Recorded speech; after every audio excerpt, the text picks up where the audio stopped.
Hello, my fine folk. It's been a rough week for me. I'm just being real. I've been at doctor appointments. I had a leak on my sink. I had to replace two pipes and a component of my sinkerator. And it's just been exhausting. Plus, I had the flu shot last week, which really affected me. I was very tired. My whole body hurts. And then I just had the COVID shot yesterday. I'm hoping I can get in for the pneumonia shot because I think it's about time for that one too. I have not been sick, like other than my ailments that are affecting my body from the dog bite, which is not really considered being sick. It's like being disabled, right? I have not been sick since November 2019. So, being run down, having these pains. I'm sorry, I don't want to look. I don't want that to be the talking point here. So, basically, Obama spoke on the subject of Charlie Kirk's death. And Tennessee Brando has covered this subject. So I have some thoughts on what was covered. Let's go. You know, folks, when I first got the news of Charlie Kirk, I said to myself, we have got a president who will not meet this moment the right way. We've got a president who will only make it worse. And I remember sitting there thinking to myself, I wish we had a leader who would step out and step forward and try to unite and bring this country together. But before the shooter was ever found, while he was still on the run and they hadn't found him yet, Trump was automatically blaming the radical left, even though they didn't know at the time where the kid was tied to. And right now, Well, and also there's a lot of evidence that he wasn't radical left. He was apparently apolitical and just really into gaming. But he did have some various sexual persuasions that apparently the right is only attributing to the left, when in fact, I know a lot of people who fall in the LGBTQIA spectrum that are Republicans. Like, are you for real? you're, you're the only ones who are all straight. Give me a break. we still really fully don't know. We know he came from a MAGA family. We know he was raised up in a MAGA family, but we don't necessarily know his motive. There's so many conflicting reports out there that I don't talk about a lot of it because one minute I'm reading this and the next minute I'm reading that, so I'm just trying to make sense of it. But I think in a time like this, in such a critical time, the thing to do and the way you bring down the temperature is you don't just start assuming things right out of the gate. But that's what Trump did. He said there is no problem with the radical right. We don't have radicals. It's only the radical left. And he tried to pass. Which is absolutely laughable. Give me a break. We just had neo-Nazis marching in Huntington Beach for Charlie Kirk. And they have used that particular part of the beach because we have certain areas in California that are designated free speech zones. Huntington Beach by the pier is one of those zones. And every time the people that are conservative leaning, and even as far as neo-Nazi, they get police protection. And every time the left tries to organize a protest there, they get harassed by police. Every time, you guys. And, I'm not just speaking out of my ass here. I've been a political organizer since 2017. I know what I'm talking about, for fuck's sake. Oh my God, even. it off like, oh, they call us radical on the right just because we want to see crime brought down. And that's the approach that he took. There was part of me that was like, man, I really wish we had someone like an Obama here to talk about this one. And we still do. I wish he was the president, but he's not. But he's still right here in this moment. I just want to preempt this with, because there's a lot of us who were Bernie supporters and we're trying to make a big change in Democratic politics. And so while we were all probably Obama supporters back in the day, he did make some mistakes, and I don't agree with every take he has. I feel that he was far too centrist, in my opinion, that he was doing too much to try and I don't know if whitewash is an appropriate word to use here even, but I remember the campaign, Hope, Change. You know, it was very simple. He has a marketing mind. He's brilliant at marketing. And he never once campaigned on the fact that he would be the first black president. Not once. But when he got elected, everybody who supported him burst into tears because we understood the historical significance of what had just happened. I think Obama absolutely puts it together the way that we should be looking at this moment. I think he absolutely nailed it. He always does, and I appreciate him so much. So I'm going to roll this clip, and then we're going to talk more about it. How do we pay for all this? Sorry, guys. It's an Aldi thing. Yep. Obviously, I didn't know Charlie Kirk. I was generally aware of some of his ideas. I think those ideas were wrong. Yeah. But that doesn't negate the fact that what happened was a tragedy and that I mourn for him and his family. He's a young man with two small children and a wife who obviously, and a huge number of friends and supporters who cared about him. And so we have to extend grace to people during their... Charlie Kirk was an entertainer. He was a contrarian. He was specifically looking to hit these controversial subjects to try and get a rise out of people. And he became an internet meme. His entire presence was on the internet. Period of mourning and shock. We can also, at the same time, say that I disagree with the idea that the Civil Rights Act of 1964 was a mistake. That's not me politicizing the issue. It's making an observation about who are we as a country. I can say that I disagree with the suggestion that my wife or Justice Jackson does not have adequate brain processing power. I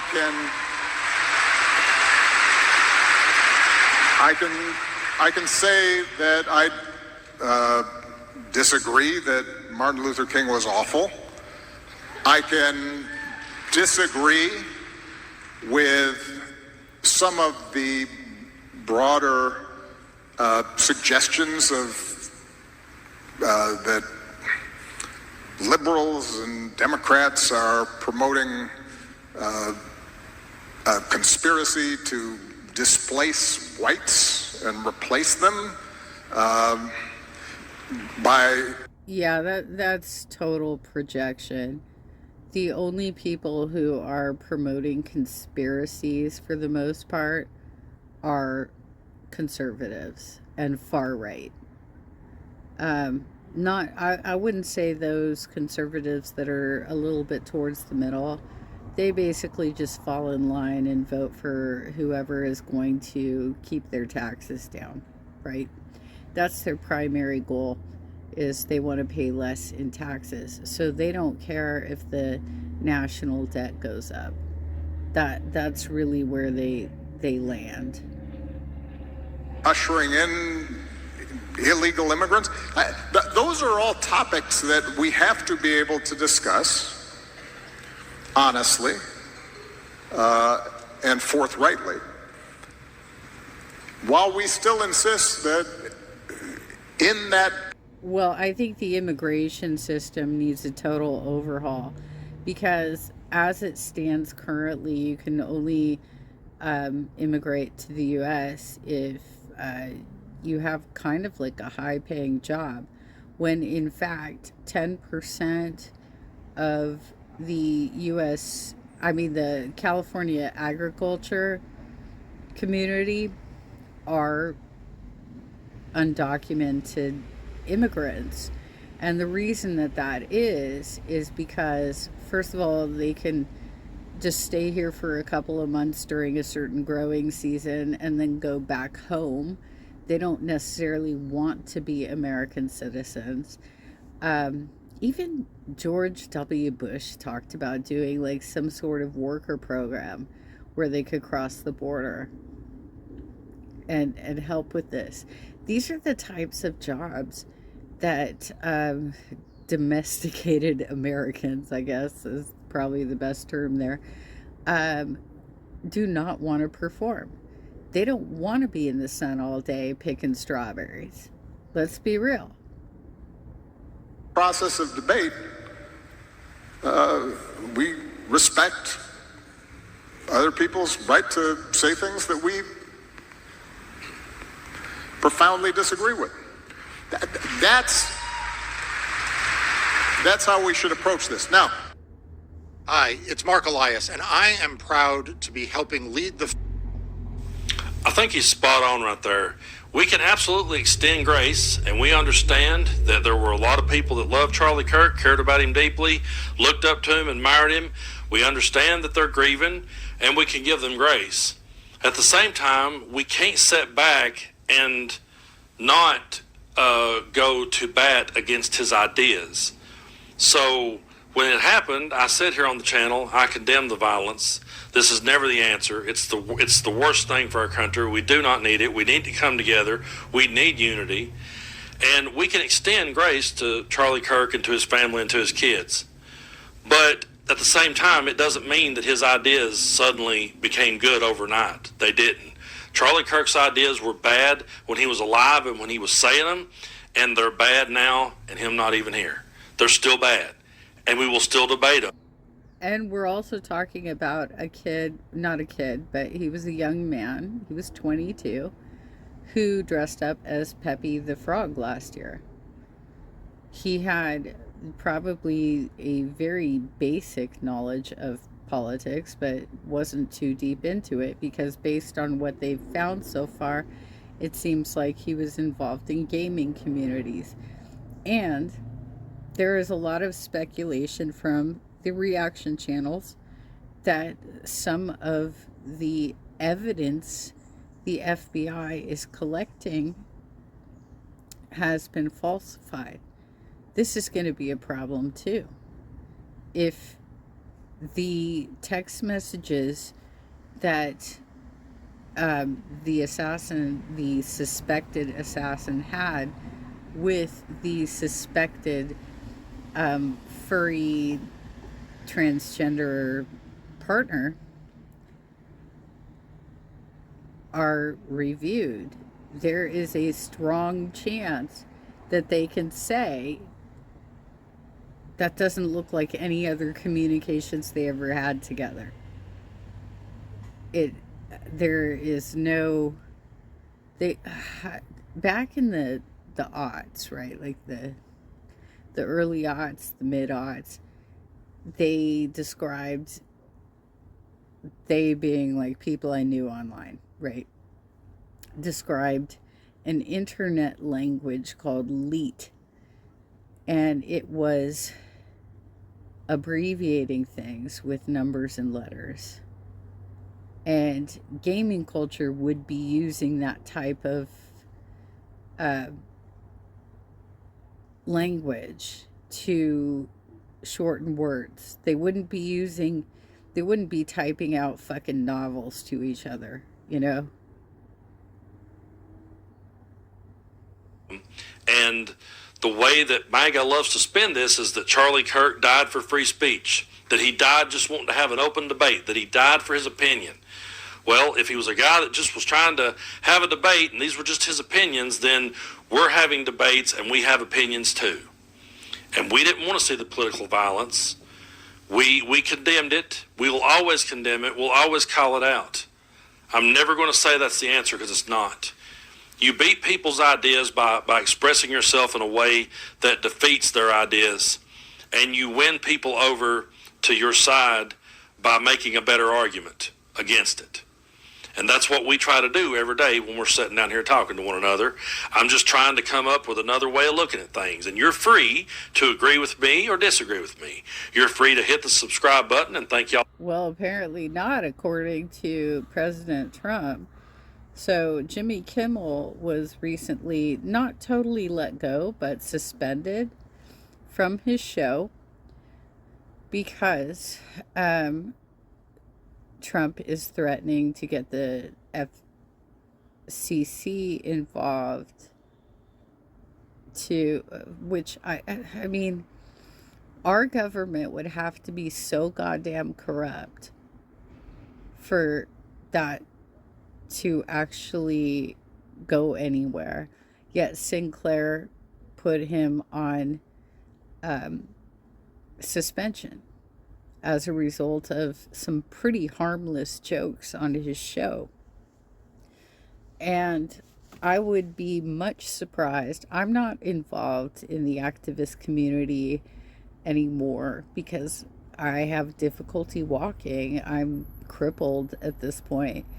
But I would be very much surprised if there are not protests getting organized at Disney properties across the country to combat what was said. Now, I'll check my network of activists to see if that actually goes down. I don't know, because I'm not in the know. You know what I mean?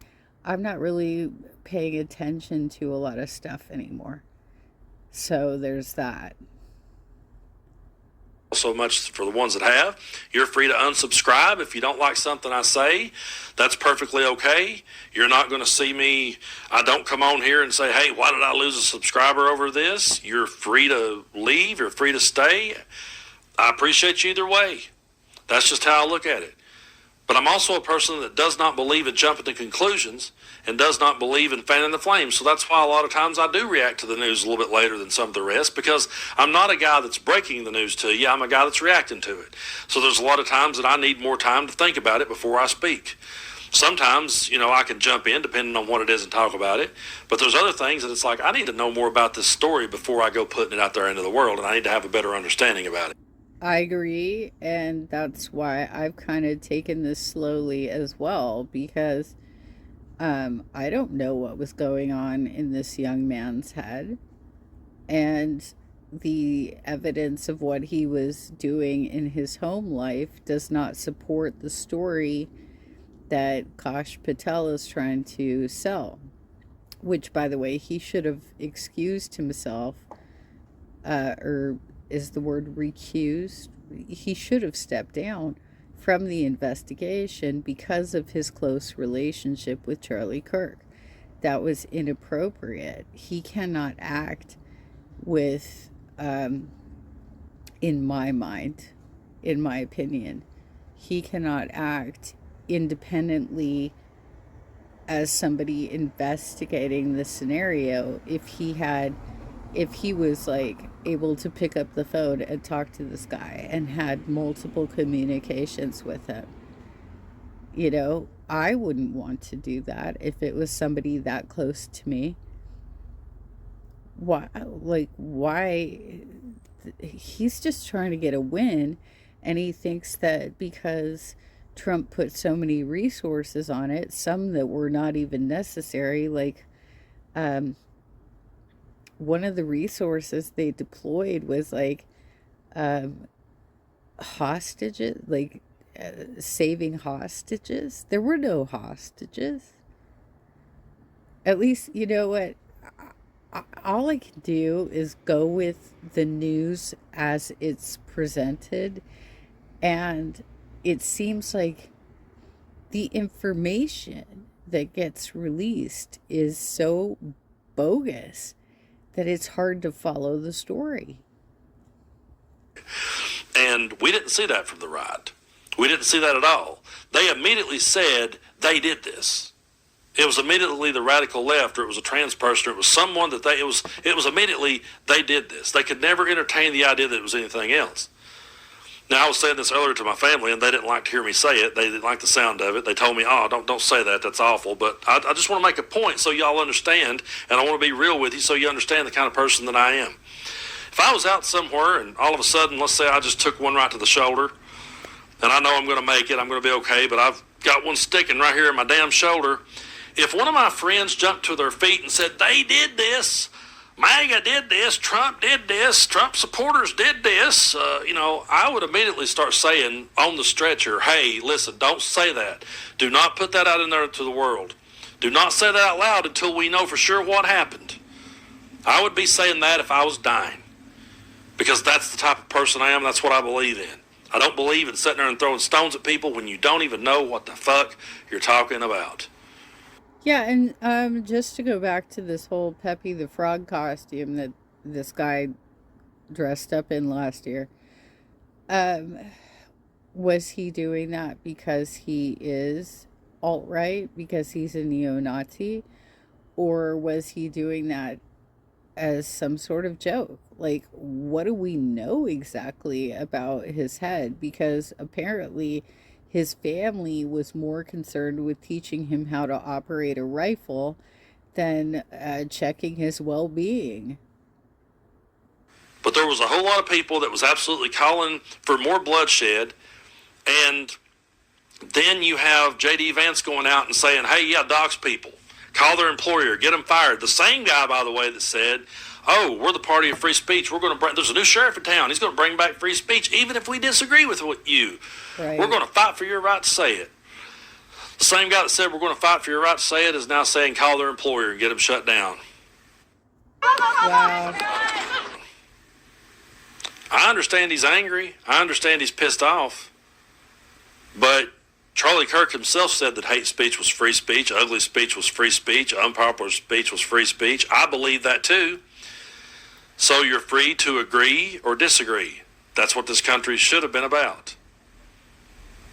But I'm with Obama on this one. You can extend grace and you can be good to people. It don't cost anything to be kind, but it does cost a whole lot in this world to be cruel. And the more cruelty that gets heaped on people, the worse it's going to get. So that's why we always try to dial it back and look at it from a different perspective, look at it from a different angle. Think about this one before you go accusing somebody of something they didn't do.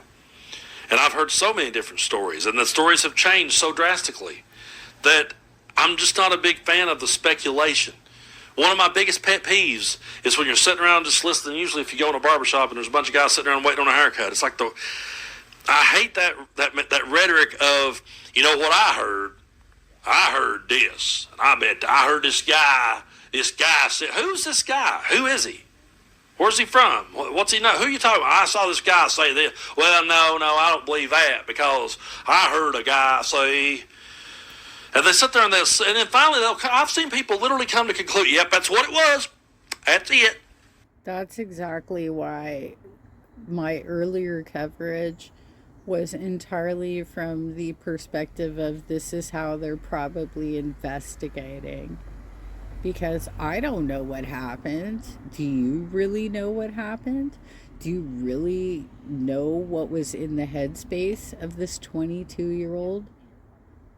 Do you know what's going on now and why he won't say anything?